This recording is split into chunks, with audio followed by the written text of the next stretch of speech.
times. Hey, Chair Powell. Thank you for taking our questions.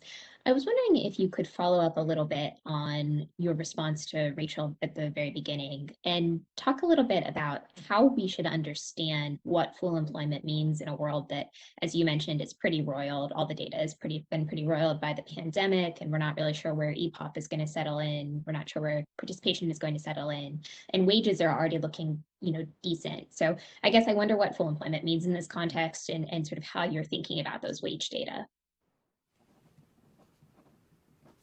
Yeah, as you well know, there isn't one indicator we can look to, and there's no one number that we can therefore point to. We look at a range of indicators, and it's a very broad range. You can count to a high number just quickly, but certainly it will include things like unemployment and participation and wages, and many different flavors of that.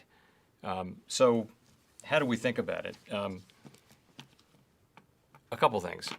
We're all going to be informed by what we saw in the last cycle, which was labor supply outperforming expectations over a long period of time. Now, that hadn't happened in many other cycles, but this was a very long cycle, so we're going to have to be alert to see whether that can happen again. It's a different economy. We have had a slew of retirements, and that may weigh on participation. That effect, though, should wear off in a few years, and as you move through that window, because people would have retired anyway, and you'll be back where you would have been. So I think the lesson number one is just to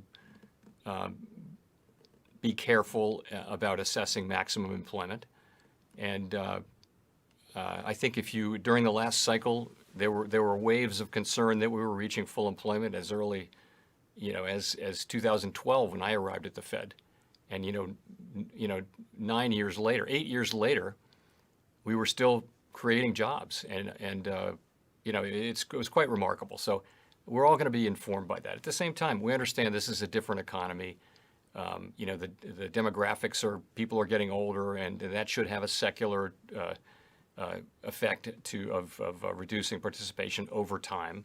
So we have to be sensible about what can be done, but I think we're going to lean into that and be optimistic. You asked about wages. We're seeing wage increases. That's sort of a natural thing to be seeing in a strong economy.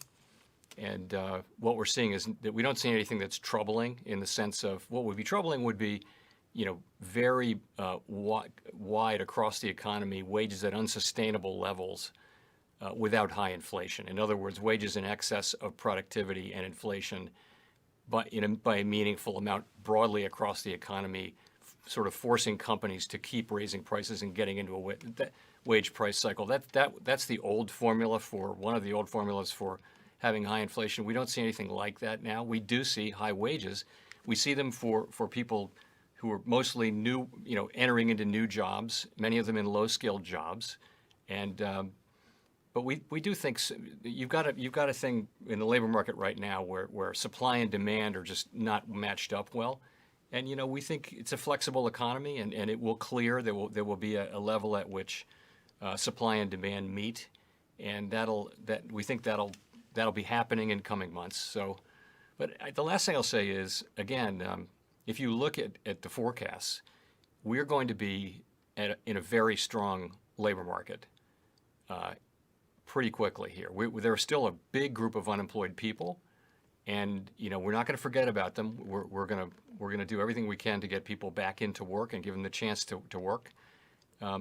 But there's every reason to think that we'll be in a labor market with very attractive numbers, with low unemployment, high participation, and rising wages across the spectrum. So that's a little bit how we're looking at the labor market.